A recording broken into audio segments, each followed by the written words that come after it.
2 hours lang to eh. Ayun na, naka-record na gagi. Ano muna?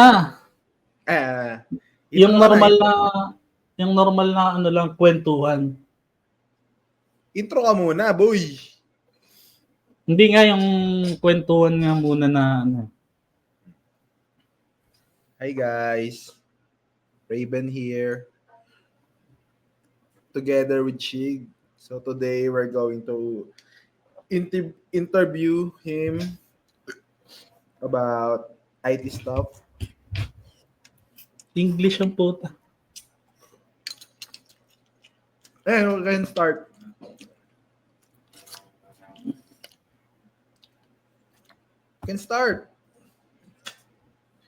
O game. Welcome sa unang episode.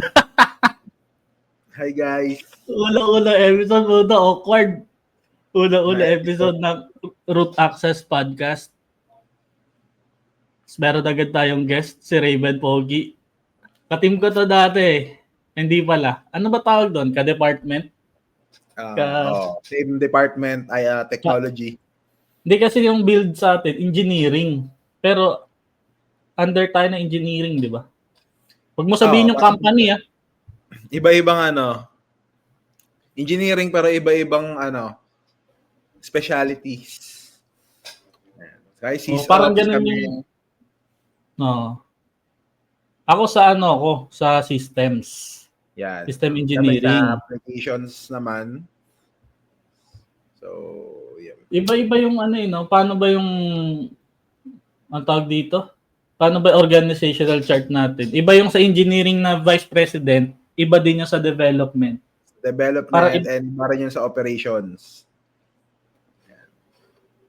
Parang kasi usually tatlo naman yan eh. Yung pag IT ka, meron kayong operations, may development, then may engineering. Diba? So tayo nasa engineering department tayo, ano. Engineering / operations. Sa mga hindi nakakaalam, paano ka daw nagsimula sa putsang awkward magtanong. Hindi na. Paano ka nagsimula sa sa IT? Na kasi kilala lang kita eh. Ikwento mo na lang. Ikwento mo na lang. Pangarap ko na talaga maging si Mark Zuckerberg. Hindi, bata ikwento pa lang. Ikwento mo na lang, kilala lang kita eh. Alam ko yung storya po eh. Kwento ko na lang. Siguro high school pa lang. Actually, elementary, mahilig na ako sa computer. Siguro kagaya naman ng iba sa inyo. Na-addict sa laro, family computer, Mario, iba-iba. Contra. May computer kami sa bahay. And yung pinsan ko rin kasi, technician ng computer. So, doon, ako sa kanya, nainganyo ako like paano mag-build ng computer. Naman ang basic naman Reformat, basic foundation ng mga IT students, di ba? Or mga IT pips yung curiosity muna sa computers. Doon naman nag-i-start yan. So, doon ka magsisimula sa pa-format eh. Format. Actually, pa-format yun eh.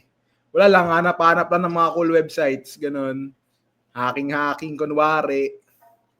Lagaan ka yung tag dito, nagpapabayad ka. Uy, pa-format naman na PC ko. Sige, wala, di pa ako 300. Elementary pa lang ako noon eh. Pero yung pinsa ko ganun siya.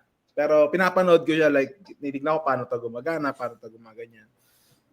Then, nung high school naman ako kasi, yung isa ko naman pinsa, nag-take na computer engineering. So, yun. Mas dun din ako nainganyo. So, sabi ko, pag kukuha na ako ng computer engineering, then, dun ako natuto naman mag-Linux nung high school. High school pa lang? Nagle-Linux ka na? Oo. Kung alam niyo yung ka, boy! Hindi ako pasikat. Kung alam niyo yung movie na Japan to, nakalimutan ko yung pangalan ng series. So, yung sa series na yun, hacker siya. Kalimutan ko Falcon pangalan niya eh. Something like ganun. So, sabi natin ganun yung tema niya. Hacker siya. Di pinanood ko siya. Natuwa ako sa kanya kasi ang galing. Sabi ko, ang galing oh. May USB siya. Tapos, sinasaksak niya lang sa kung ano-anong PC. Nag-iiba yung OS ng PC. Sabi ko, hindi ko pa alam tawag na bootable yung tawag doon ng mga panahon na yon. Na uso pala yun, yung bootable USB na yon. And yung Kali nun, hindi pa Kali ang tawag. Ang tawag pa nun is Backtrack. If naaalala nyo. Wala pang Kali Linux nun. Yung So, unang-una. Backtrack na tawag doon. So yun, nag-aaral ako mag-backtrack. So, install ako sa ano. Di ko pa alam ginagawa ko. Nanonood ako sa YouTube nun. YouTube, Google. Kuha ko flash drive. Installan ko ng OS. Doon ako natuto na may iba-iba palang klase ng OS. Meron palang Red Hat base. Then meron palang... Walang nagturo sa'yo? Wala, YouTube lang. Curious ka lang talaga eh. YouTube talaga eh, no? Pag curious ka kasi maghanap ka ng way para matuto. So kahit anong resource na makuha ko sa internet. Pag ganun, anong una mong gagawin pag gusto mong mang-hack? Sige. Wala mo anong una kong tinry. Ano, Wi-Fi? Wi-Fi. Ayun. Ayun una kong tinry. So, yung Wi-Fi. So, nung natry ko siya, doon na-realize na hindi pala talaga siya madali. Like, hindi siya gaya ng sa mga movies na butik sa akala mo hack ng Wi-Fi. May naalala ko, may naalala ko tawag dito, yung PLDT, may default username yon. Oo. Tapos may katumbas yon. May katumbas yon na de-decipher mo siya eh. Ano yon? Ang doon sa PLDT na yon, yung dating hindi pa nila napapatch, kukunin mo lang yung MAC address nung router. Then, yung last digit nun, i-add mo sa PLDT Home Fiber ba yun? PLDT Home Wi-Fi. Basta parang pag naka-default to. Pag naka-default, ayun yung password. So, para ka na rin hacker nun, pag panahon na yun. May app yun sa cellphone. Kung alam mo yun. Da-download mo lang yun. Mag-i-scan siya ng mga... Ay? Liit eh. Ayan o. Maka-address yan, di ba? Maka-address. Maliit eh. Wait. Ito to.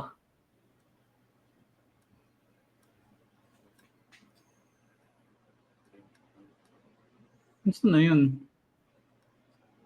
Ito? Saan? Yung 1, katumbas niya, F. Yung 0, F. 1, E. Hexadecimal yan eh. Hindi ko makita. Kunwari, yung tawag dito? Ito yung SSID, yung default. May katumbas na siya na password. Basta may mga ganun na hacking dati type. Pero sa akin, doon ko na-realize na mahirap pala talaga siya. Hexadecimal yan. Yan. I-convert lang. So, pero ito yung gagi mahirap yun, yung totoong doon nga na-realize na ang hirap niya pala kasi kumbaga yung process niya, magtatanggal ka na isang user sa Wi-Fi, pag reconnect niya, kukunin mo yung handshake niya doon sa router, then yung hash na nakuha mo, yun yung i-decrypt mo pala. Hindi pala siya technically makukuha yung password. So, in the end of the day pa din, dapat may malakas kang computer na kaya mag-decrypt ng password na yun. Kasi naka-hash yun eh. So, tinamad na. Yung ba yung mga RSA, ED25? Yung mga ganon. Yung mga hash na Dati WPA pa nun eh. WPA, WPA2, WPS ang pinaka hindi secure. WPA ang hindi secure. WPS ang secured na ngayon. Para ko talaga magsisimula eh. Okay, tuloy. Pero wala akong idea pa nun. Hindi ko pa alam na ganun gumagana. Wala pa ako alam sa networking. Wala pa ako alam sa anything. Wala pa kasi wala. Naalala ko yung sa akin. Sige, go ikaw muna. Sige, tuloy. Yung sa akin, gusto ko lang kumita ng 300. 300 kasi pa-format no dati. Hindi, bagay. Mahal naman talaga. Tapos yung iba, pag di mo na alam, tanggal, kunyari, may nagpapaayos sa pinsa ko dati, di niya na alam. Sabihin niya, sira na yung ganito, sira na yung ganyan. Palitan na lang yan. Pero pa nga, pag di nagbubot, memory lang eh. Memory lang, gano'n. Dati kasi madali kumita sa technician kasi konti lang may alam sa computer. Tsaka wala, di masyado mo sa search, 'di ba? Need mo talaga aralin. Ngayon kasi dali na, sobrang dali na ng sobrang dali na matuto sa computer ngayon. And may AI pa. Game. Tapos, hindi nag-aral ka. Ano yung saan ka unang lumanding na work? Yun. So, gumraduate ako, ComEng. So, pinurso ko pa rin yung career, goal ko na related sa computer. After ko gumraduate, nagmamadali kasi ako maghanap ng work nun 3 months na ako naghahanap ng work. Ang hirap. 3 months? 3 months after graduation. Ang hirap gawa ng, basta may family matters and problems pa nun. So, nagkasabay-sabay. So, ang gusto ko talaga malandingan na work nun is dev. Gusto ko talaga mag-dev Kasi yun yung first job na gusto mo mag-program? Talaga. Programming talaga. Kasi parang nung college ako, magaling ako mag-program Magaling mo. Masikot ka, boy. Ang galing ko, boy. Hindi, pero yun nga. Tingin ko lang naman sa sarili ko na ganun. Then, ang nakuha kong first job is technical support engineer. So, dito yan, sa Makati, sa Ayala Triangle. Corporate ka agad? Corporate? Direct hire? Direct hire. So, yung nung company na yon is about sa mga hotels. So, yung nila is softwares for hotel management. Ganun na lang.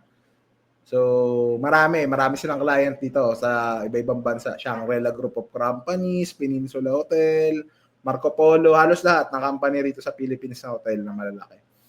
So, big company siya. Pero yung support kasi, technical support, nandito sa Pilipinas. Then yung dev nila nasa India. Doon ako una nahubog. So, ano yan? Parang physical work din? Physical na... ayun, dito, para akong since technical support, so nag-i-email, nagko-call, then kapag may troubleshoot kami L1, L2 dito troubleshooting kami, nagre-remote. So, lahat ng remote system na try ko na, Bomgar, Webex, ano pa isa yung kulay blue? TeamViewer, Anydesk, halos lahat yan meron kami. Nung remote na yun. So, kung kunyari may issue, magre-remote kami, magti-ticket yung hotel, then sa ticket, magsisend kami ng link na, can you join on this remote session? I-join nila yung server dun sa remote session na yun, then dun kami magta-troubleshoot ng issue. Server agad ang binabanatan nyo? Server yun, kasi back-end siya ng mga hotel. So, yung familiar ka sa PBX, no? Sa telephony. So, ang goal ng application namin doon is i-convert yung Oracle na front office system nila, yung pag pag naglalag yung mga agent. Ano tawag doon? Front office? Alin? Front desk? Front desk. Kunyari, may mag-check-in, ganun. Mm-hmm. Ganun. Ayun, yung Oracle yun. Then, dadaan yun sa server namin, ko-convert namin yun para maintindihan ng PBX. Yung, para sila, gateway, ganun na lang yung idea. Between two application. Parang API, pero hindi, kasi application siya. Isang buong application. So, back-end kami doon. So, kapag hindi nag-work yung PBX, tapos hindi nagmamatch sa FOS nila, ibig sabihin nun, may issue sa amin. Ganun yung work ko doon. Patayan din. Doon ko rin na-try maikot lahat ng shifting. Umaga, tanghali, hapon, panggabi. Yun talaga no? Pag sa IT ka, malamang sa malamang, iikot talaga yung oras mo Pag nag-IT ka, meron siguro mga fixed works like mga bangko. Sabi natin, 8 to 5 talaga. Pero hindi mo may iwasan sa IT yung talagang shifting. Pero kasi, parang kung sa corporate, parang 60% yung mas mataas yung percentage ng shifting schedule. Oo. So kung gusto mo talaga mag-start sa IT, practice mo na 'yun. Hindi wala talagang fix na schedule sa work. Dapat flexible ka talaga. Oo, kasi mahirapan ka din makahanap. Sa akin naman yung una ko, alam mo na din yun, yung letteran eh. Sige. Nakwento mo na, napanood ko nga sa Letran, 'di ba? Shifting rin doon. O hindi, kasi school 'yun eh. Hindi, ano lang yun, morning. Oras Kasi lang ng school. office hours. Oo. Depende. Pero yun, if mapupunta ka sa big company or mga malalaking company, talagang shifting kasi ang support diyan is 24/7. So, patayan talaga. Sakripisyo, Pasko, New Year, matik yan. Ultimo Pasko no? Pucha. Ultimo Pasko meron sa atin. Naalala ko, nagpapasko kami sa office tsaka nag-New Year eh. Naranasan ko ba yun? Kasi, itong first job ko, ito lang yung job ko na nag-onsite ako. Then after nun, itong job ko na ngayon. Almost 4 years ako or 5 years ako naka-work from home eh. Then, ito lang din yung bago kong job na nag-work from home ulit. On-site. So, ibig sabihin, mataas din yung chance para sa mga nagsisimula, mataas din yung chance na makahanap ng work from home. Depende yan. If yung company nyo is more on the service, provide ng services like application services, high chances. Pero if more on kasi engineering side, like sabihan, system engineer, mga infrastructure side, 'di ba? Sila kasi mas kailangan sila sa on-site eh. Unlike sa men na ibang akin lang 'yon na Oo nga, kasi nasa application level lang kayo eh. No? Kami nasa kami dependency anything. Oo. So yun. And parang nag-evolve na rin yung mga tools ngayon eh na you can access it remotely. Kumbaga, lagi dapat may access remote. Hindi pwedeng wala. Eh di, nasa application support ka na. Di, tuloy mo muna pala. Paano ka napunta sa application support? Ayun, technical support engineer ako.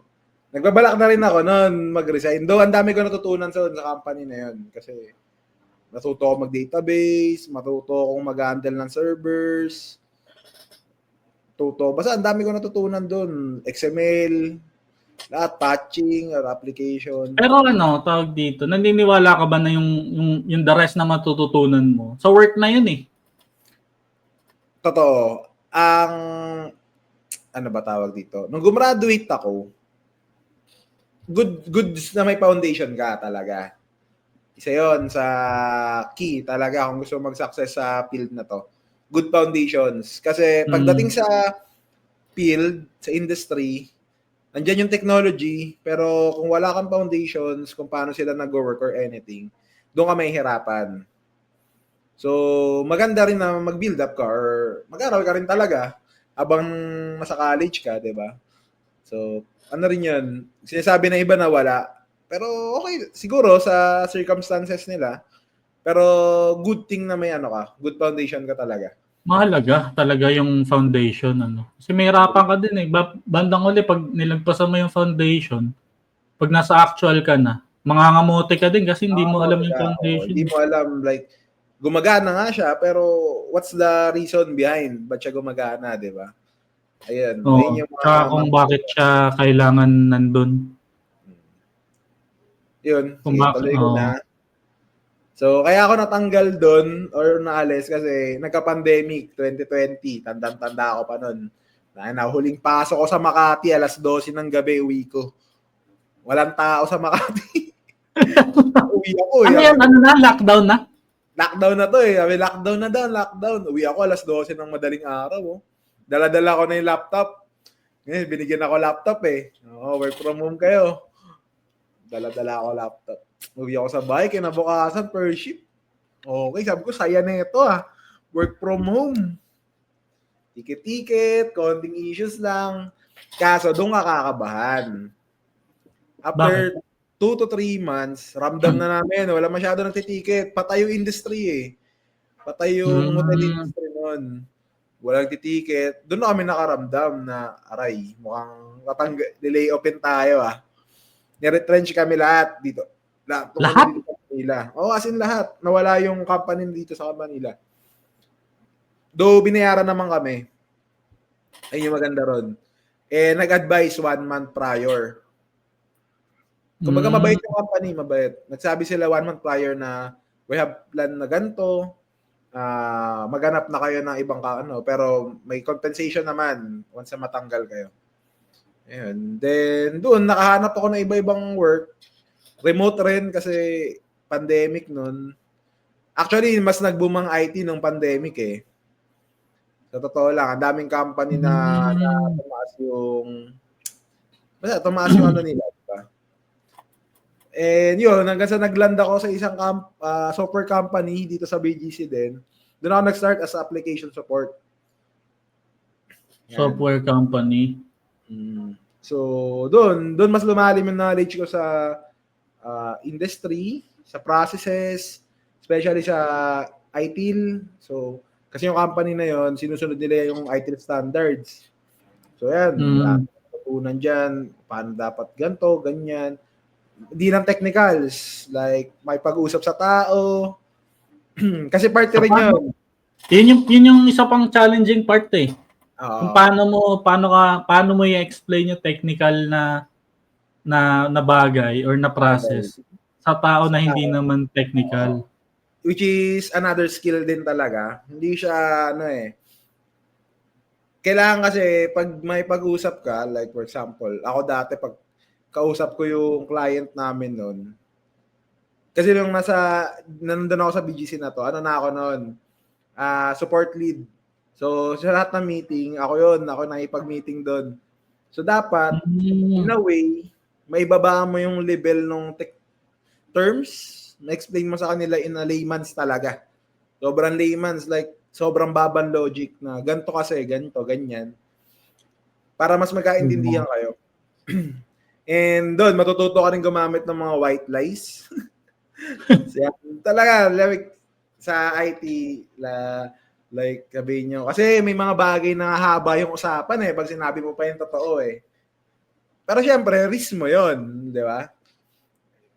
Paano mo i-risk yun na hindi nila malalaman, eh baka mamaya kasi ikaw naman yung mahuli. Pero yun, ang dami ko natutunan. Ano? Paano naman yung tag dito? Eh di nandun ka na. Papunta ka na ng... Ito na to yung next mo, yung sa atin na. Hindi pa. Meron pa ulit? Pagkatapos ko dito, napunta ako sa isa pang company. Dito, paano na to eh. Parang papuntang DevOps kasi kami dito. Operations engineer. So, kapag operations engineer ka, technically, as in lahat, kami na nag-handle ng servers, nagde-deploy ng mga code changes. Di ba, ang DevOps ganun eh. Once na may change si Dev, ikaw mag-deploy ng changes na papuntang production. Like ganun na yung ginagawa namin dito. Tas mas lumawak. Ang dami, mas lumawak yung natutunan ko dito, yung knowledge ko sa Linux, mas lumalim. Kasi yun, ka-issue, nagka-problema. So, need ko maghanap na ulit ng another work. Hindi ko na i-disclose, pero yun. Dito, tsaka ako napadpad ulit ngayon dito sa pagiging application support ulit. Yung sa atin na? Basta yun. So, hanggang ngayon, dito pa naman. Pero on-site kasi ito eh. Bakit on-site eh? Mas, kung ako, bago ako sa industry, parang mas okay na ako sa work from home. Yun, yung previous job ko talaga work from home. Kung ako tatanungin, hindi ko siya bibitawan eh. Pero kasi, sabihin natin, hindi ko na di-disclose, pero binigyan lang ako ng 1 week para maghanap. So, anong opportunity during that time na dumating, talagang ginrab ko. So, maganda naman yung napunta. Maganda naman. Okay naman. So, ginrab ko na lang siya. Yun naman yung maganda sa on-site dahil nagkakaroon kayo ng ng extra connection kumbaga sa aside sa workmate, nagiging tropa din eh, no? Yun, di ba tayo, yan. Nagiging magtropa din eh. Maganda, wait lang. CR lang ako. Sige.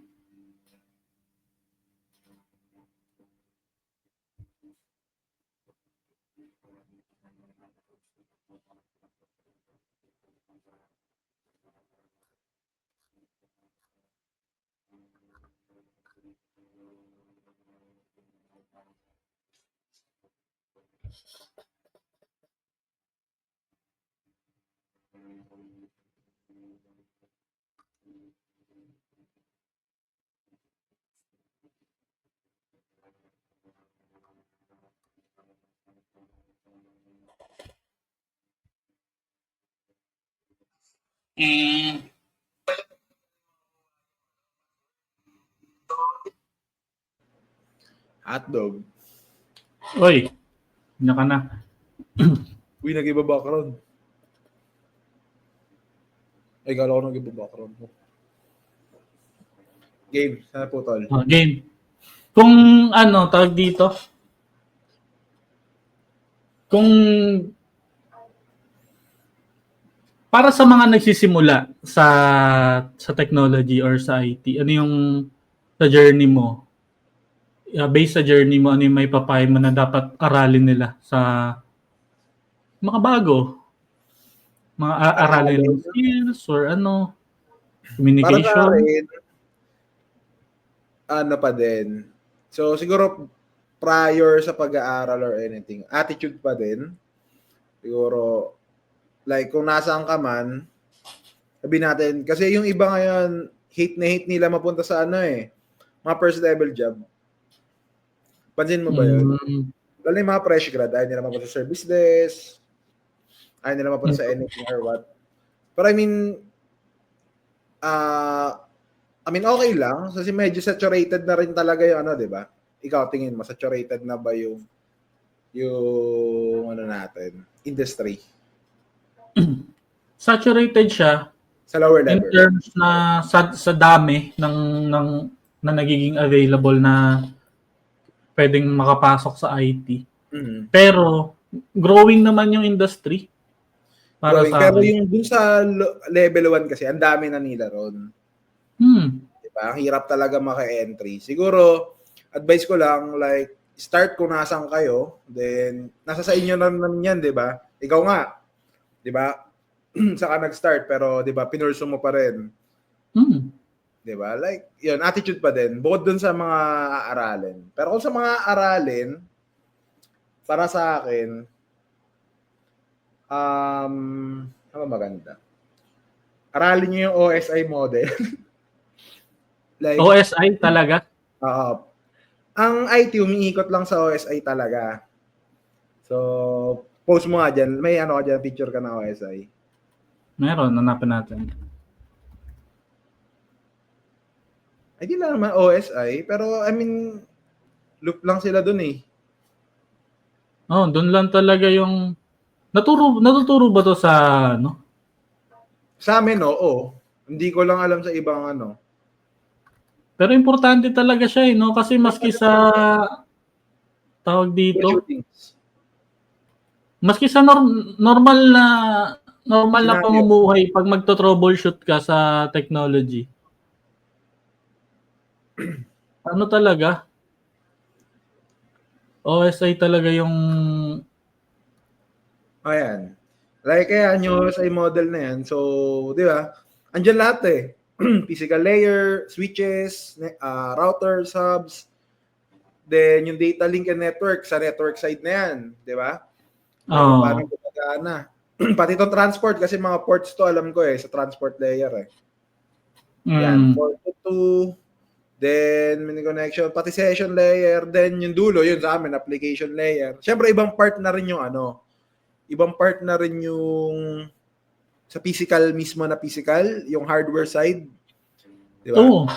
Iba rin yun. Diyan ako nagsimula sa physical eh. Iba rin yan. Like, ibang scoping din yan kasi like, pag sinabi mong physical kasi, madaming type ng physical hardware eh. May physical na switch, server. Pero kagandahan ngayon, na yung iba, di ba? Cloud-based. Pero yung logic behind doon, diyan pa din, nagpo-fall sa OSI layer. So, Yeah, aralin niyo yan. OSI or TCP model. TCP na kasi yung bago eh. Pinag-isa na lang nila tong 5 to 2 ata or 5 to 3. Ah, sa mga nagsisimula naman, 'di ba? Nasa OSI na tayo. Ano naman yung mga kinuha mo mga resources online kung paano ka natuto aside sa work? May mga pinapakinggan ka ba? May mga inaaral ka ba? Or may fina-follow ka ba na instructor online? Yun. Paano ka nagsa-self-study? Isa sa mga difference ng mga nag-aaral is dapat ginagawa nyo siya hands-on. Okay? Hindi pwedeng manood ka lang eh. Hindi ka pwedeng pinanood mo lang, nag-take ka ng notes. Iba yon sa ginawa mo, yung pinanood mo, yung inaral mo. 'Di ba? Ikaw, mas prepare mo ba yung type ng gano'n na na mas natututo ka ba sa gano'n? Sa akin yung ginagawa ko, pag may bago akong na kumukuha na interest ko, gumagawa ko ng paraan para magawa ko siya talaga. 'Di ba? Kahit magbayad ako ng, alam mo yun, magbayad ka ng 50 pesos, 100, 100. para sa, kasi Matry minsan, mo, iba yung natatry mo na sa pinanood mo lang. So isa sa mga pinapanood ko yan, lagi si Network Chuck, David Bombal, si BT Nuggets, sino pa ba? Ayun lang yung mga naalala ko. Pero sila yung kadalasan. Then yung iba doon, Udemy. And yung iba naman yun, tawag dito, ChatGPT na rin, tsaka Claude. Kung may gusto akong gawin, minsan may naisip lang akong idea may naisip lang akong idea na nagpa-pop up sa utak ko. Tinatanong ko na lang sa ChatGPT. Then, siya na bahala mabigay sa akin. Ito, maganda yan. Yung idea na yan, yung MCP. Network Chuck, no? Ayan. Like yung mga bagong, Fireship. Kung gusto niyo about technology news, yan, pwede rin yun. Yung Fireship, parang araw-araw siya naglalabas no? Yan. Para updated ka about sa internet or any issues or anything na bago sa internet. Maganda yan. Alis yan, continuously, nag-grow yung knowledge mo. Continuous din. Hindi ka na pag-iwanan. Ganun. Yun, isa pa pala, sa IT kasi, hindi pwedeng stagnant yung knowledge mo. Ay, oo. May mga nakikita ka bang ganun na, syempre may mga senior tayo na halimaw na dahil hindi tumigil eh. Pero may mga senior din tayo na stagnant.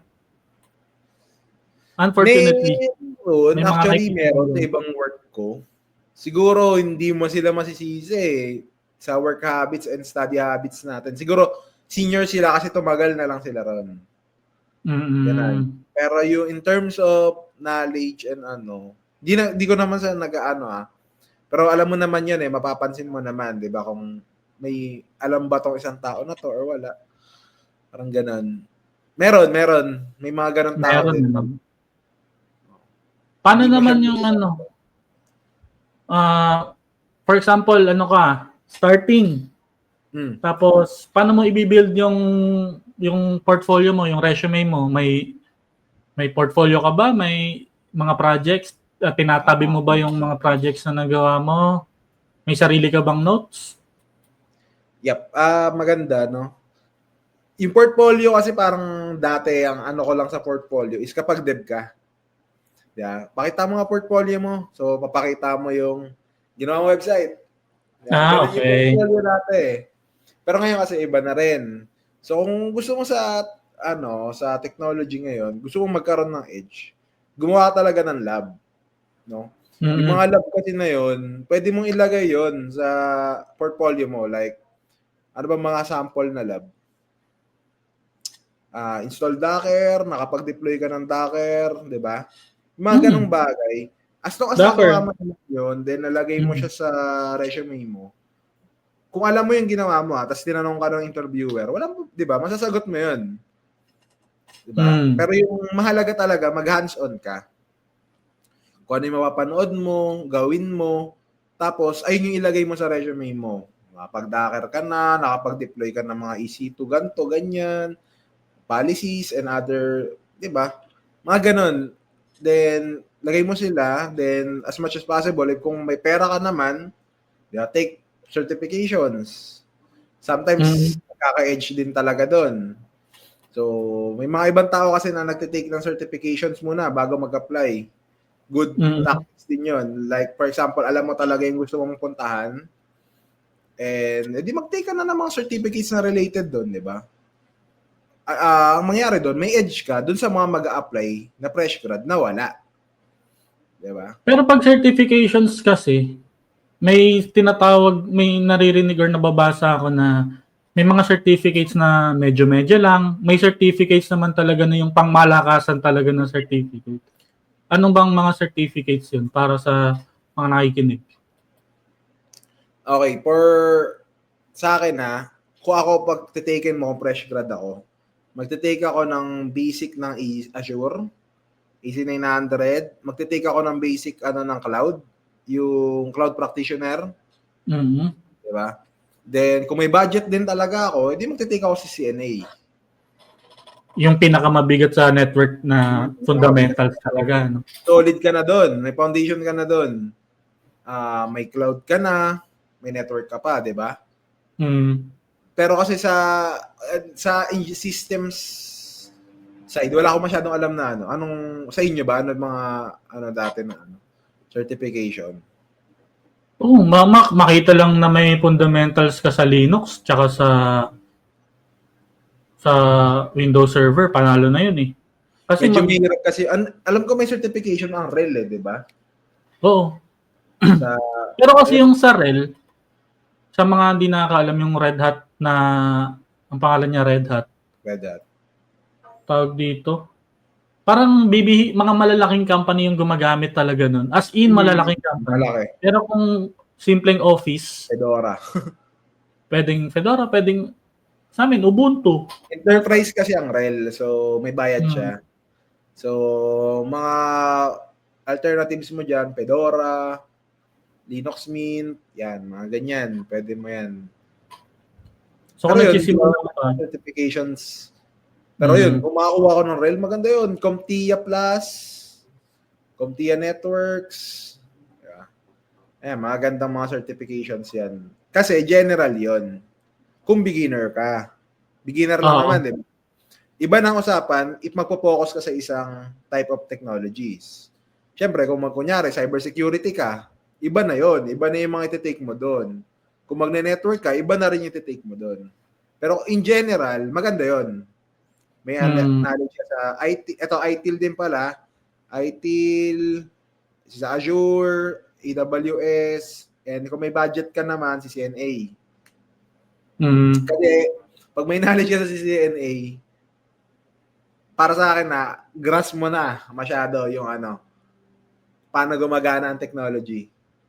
Oo, kasi alam mo na kung paano nagta-travel yung data mula sa, alam mo na kung ano yung mga pipigil sa data, alam mo na kung ano yung makakapagpadaan sa... Naroon ka na mga Linux nun.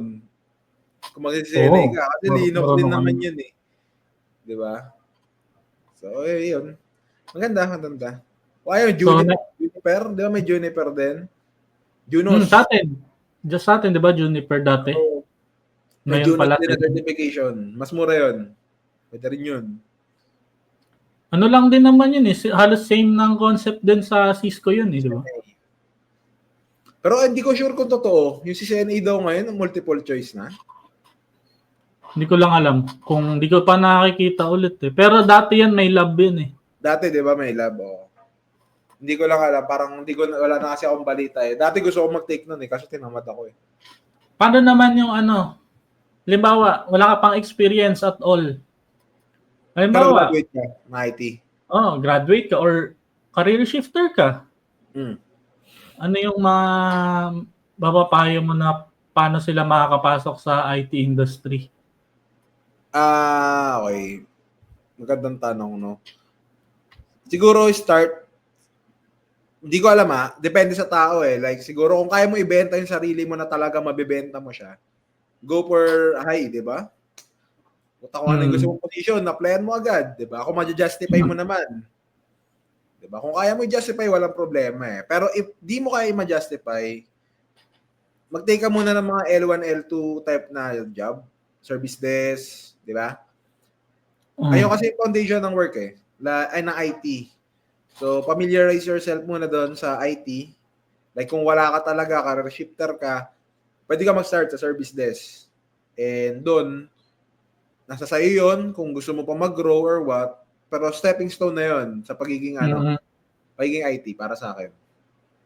Yun, sa akin ako, nag-start ako, field support. Tawag pa doon, GI, Global Infrastructure, GI Joe.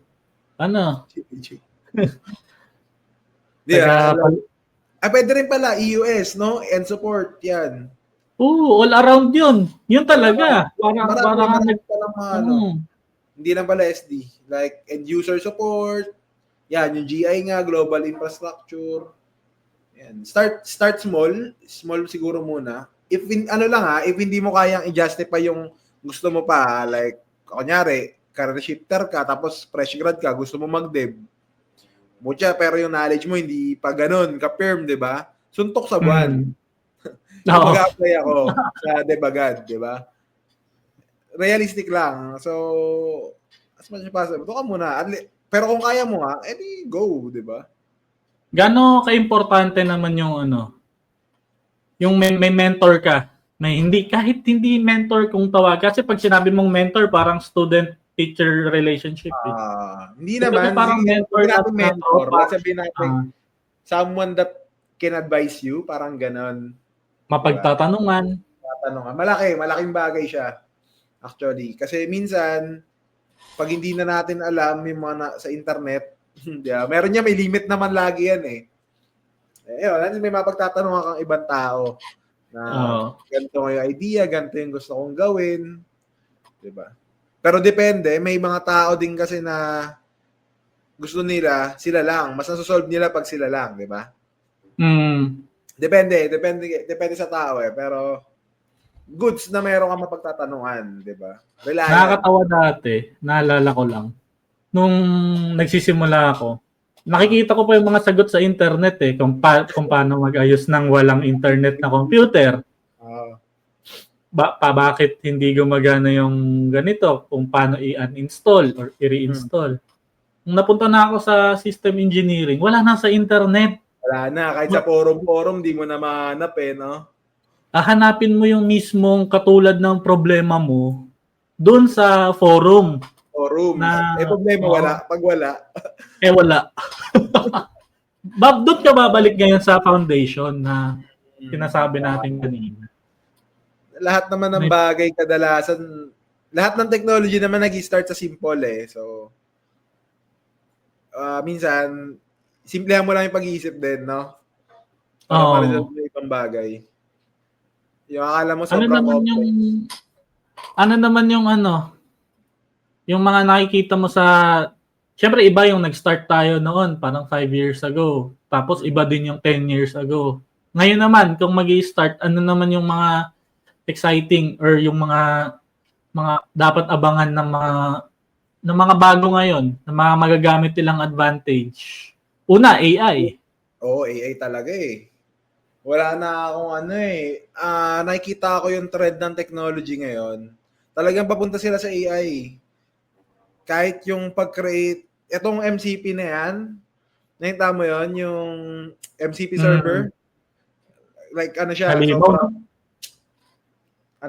next level. Halimaw. Next level siya. Parang sinagot nila yung medyo high level na kung ano yung technology na yun. Nasabi niya. Like, babay IT world. Babay IT world. Grabe yung technology na yan, ang galing. Sobra. Parang yung AI and yung server mo, pinag-usap mo. Halimaw. Ganun katindi to. So, yung trend ngayon talaga, kahit sa networks, if makaka-attend ka ng mga forums nila ngayon about AI na din, yung mga configurations, layman's term mo na eh. Like, gusto ko makakonect si router ganito sa router ganyan. Yung SD-WAN ngayon, may AI na din. Hindi mo na kailangan ng routing protocol. Ano na, AI na yung nagdedetermine ng path kung paano kung saan niya papadaan yung route, 'di ba? Dati mag-aaral ka pa ng BGP o SPF, butya di-deploy mo pa yung mga routing protocol na yan. Ngayon hindi. Si AI na bahala diyan, 'di ba? Ganun. Pero naniniwala ka ba na syempre kailangan alam mo pa rin yung foundation. Foundations talaga. Ayun nga nababasa ko nagtatalo yung mga ano ngayon. Di ba tinatawag nila mga vibe coders? Oo. Di ba? May mga tao na galit doon. Yung mga taong magaling talaga mag-code. Hate nila minsan yung mga vibe coders. Kasi nga, once na nagka-problem, hindi na nila alam paano i-fix yung problema. Kasi wala silang foundations eh. Diba? So pagana lang nila. Dapat magamit lang yung AI, hindi para mo gamitin as ikaw yun. Gamitin mo lang siya as a tool. Pero para sa akin, ikaw, napupursy ko na talaga na medyo magkakaroon ng malaking layoffan talaga pagdating sa technology dahil sa AI. Especially sa L1. Yung monitoring kaya nang gawin ng AI ngayon eh. Diba? So, bakit pa kailangan ng mga L1 support to monitor yung mga stuff na yun? Pera na lang siguro sa mga ticketing talaga, physically. Pero yung medyo delicate yung nasa baba. Kasi kayang-kaya na silang gawin ng AI ngayon eh. Mas efficient, cost-effective. Diba? Kaya kailangan talagang mag-level up, ano? Upscale, mga hindi pwedeng magstay sa Baka sabihin ng mga nakikinig, tinatakot natin sila. Hindi, ang gusto nating iparating kailangan mag-level up. Mag-level up talaga. Iba ka talaga yung technology ngayon. Like yun nga, yung sa MCP, talaga search nyo yun. Hintahan nyo paano kayo pag-usap yung AI sa computer, sa server nyo. Dati kasi yung AI, haba na, 47 minutes. Dati kasi yung AI, binubuo siya. Ngayon, everyone wants to have their own AI. Parang gusto nilang gumawa ng sariling model, which is papatayin ka ng competition dahil meron ng mga company na gumagawa nun. So, ito na nga, pumasok na yung yung sinasabi mo. Kasi yung mga automation, itong N8N, isa pa yun. Grabe rin yun. Sobrang lala ng automation na yun. Search nyo na lang, yung N8N. Pwede ka na mag-post ng specific post every day nang wala kang ginagawa. No? Good tool siya kung matalino ka. Kung BA ka, then yung work mo naman is redundant every day. Di ba? Why not create ng ganun type ng automation? Di ba? Pero if hindi mo kasi siya alam gamitin, hindi mo use yung niya. Meron ka ng grabe yun. Halimbawa, gusto mo ng marketing post every peak hours ng diba? AI na yung mag-iisip para sa iyo tapos N na yung magpo-post para sa iyo. Sobrang grabe yung AI technology ngayon. Talagang kung hindi ka pag-iiwanan ka talaga. So, okay, nung AI. Kung malapit na.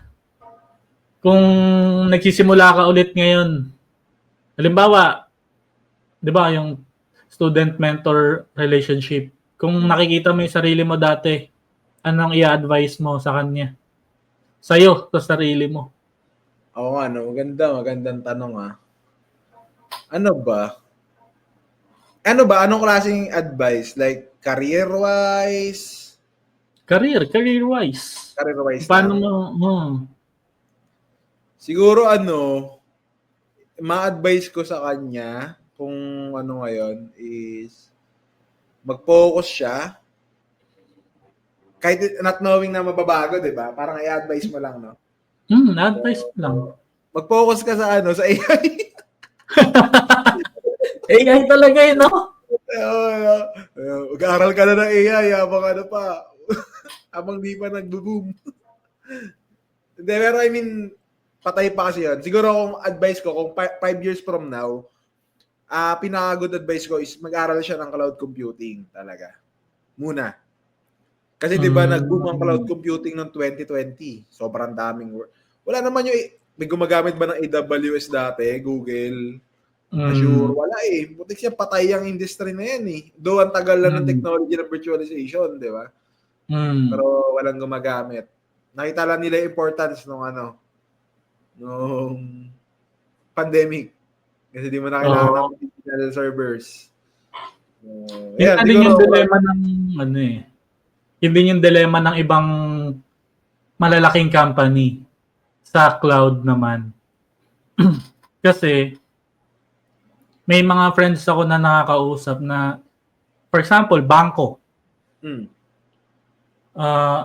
Yung mga bangko pala, hindi pala sila masyado reliant sa cloud.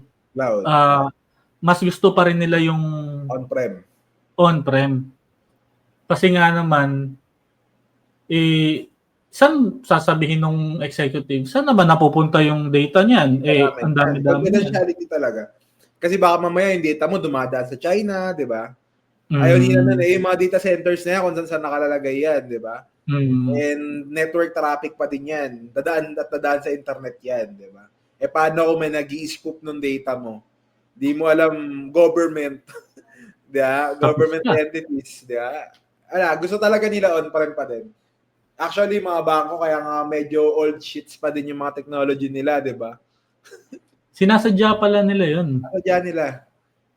Naka-C# pa nga rin nata yung mga application nila dun eh. Oo. So, maganda kasi ang C pagdating sa programming compare sa mga bagong technology, 'di ba? Yung kunyari yung Python kasi pag nag-write ka ng code ng Python, kino-convert niya rin yun sa C eh.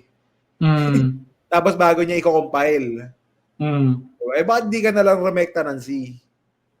Pinadali lang talaga yung mga programming language based sa syntax. Pero sa speed, C pa din ang number 1. Talaga, no? Ayun na naman. Babalik na naman tayo sa foundation na naman ulit.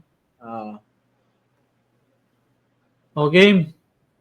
Ito na, wrap up na natin. Nakakaano na tayo, 50 minutes na. Ano ba, meron ka bang gustong ipa-follow? Follow nyo na si Hig. Wala naman ako follow nyo lang siya, guys. For more content. Yan. Next time. Mas marami na. I-wrap up natin yung pinag-usapan natin. Umikot lang siya sa foundation. Sa AI. Parang nakakakaba, no? Puta na. Wala eh. Doon talaga papunta eh. Pero mabuti tayo na natin. Kumbaga sa strategic skirmish game, na pwesto na natin yung sarili natin sa medyo elevated na okay, konti lang yung medyo dito. Yung tao. So sa mga nagsisimula, foundation, tapos tuloy-tuloy na aral, importante talaga yun. And start where you are nga, 'di ba? So kung ano yung resources mo, kung ano man dyan, continue lang. Aral ka, mag-hands-on ka, importante yun. Kasi doon mo mapapractice yung inaral mo eh. Sa hands-on talaga. Aral, AI, automations. Pero kung halimbawa starting ka, sabi nga natin, level 1 and level 2. Maganda rin na kahit hindi mo pa nagagamit yung technology na yun. For example, level 1 ka, nasa hardware ka. Maganda rin at pag-uwi mo ng bahay, nag-aaral ka na din mag-cloud, nag-aaral ka na din kahit di mo pa siya nagagamit, Totoo yun. Kasi nga, papansin ko sa problema sa ibang ngayon. Like, kunyari, SD ka. Hindi pwedeng good ka na SD ka. Kung EUS ka, hindi pwedeng good na EUS ka lang. Diba? Dapat, outside doon sa pagiging ganun mo, wino-work on mo yung goals mo. Diba? Ano yung EUS? Ano yung SD? End user support, like for example, ganun. Hindi pwedeng stay ka doon sa ginagawa na yon. Though may natututunan ka doon, pero wala ka kasing matututunan masyado doon na malaking bagay na tingin mong makakatulong sa'yo sa gusto mong marating mo. 'Di ba? Kunyari, kung EUS ako, gusto ko maging syseng. 'Di ba? Outside dun sa work ko, that nag-work on ako ng mga bagay na makakatulong sa akin, mapalapit ako dun sa goal ko. 'Di ba? So, in the end of the day, nasa sayo pa rin talaga. 'Di ba? Like, ano yan kung paano mo nakikita yung sarili mo, na strive ka talaga kung paano 'di ba? Like ikaw, hindi ka pumayag na hindi ako dito lang, 'di ba? No. Alam ko sa sarili ko na kaya ko. So dapat ganun din yung mga bago na extra effort talaga, hindi na uso yung dadating na lang sa iyo yung mga bagay-bagay. Ikaw yung gagawa ng bagay-bagay. 'Di ba? Ikaw talaga yung gagawa ng bagay-bagay. At the same time, mas madali mo siya magagawa pag na-enjoy mo yung ginagawa mo. Yan, isa pa yun. So, kasi enjoy naman talaga Kung hindi mo naman na-enjoy, baka hindi para sa iyo IT, di ba? Oo. Ayun. Try mo rin hanapin kung saan ka ba talaga. May iba, mahirap gawin yung bagay na di mo gusto. Totoo lang. So, ayun lang. Thank you. Thank you sa mga nakikinig. Kay Raven Pogi, application support. Magka-team kami. Hindi, magka-department, magka-company kami. Magka-department under ng same engineering. Sa ano under sa you. Under tayo ng isang vice president, ano? Si ano? Parang yung ano natin, pag dito, yung build ng structure natin, magkakasama sa isang vice president yung systems, network, application, operations. Yep. Tama ba? Ayun lang. Sa ibang vice president naman yung dev, DevOps, QA, yung mga ano na. Iwalay. Sa atin na rin, ay sa inyo na rin ba yung ano, project? Oo Sa inyo rin naman IT, yung IT project, ano? Oo. Yun. Ayun lang. Thank you sa mga nakinig. Shoutout guys, yung merch ni Shig, abangan nyo. Thank you. Lang guys, bye. Peace, love you all.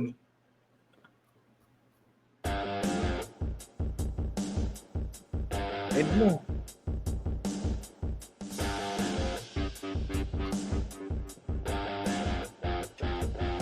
End ko na yung recording.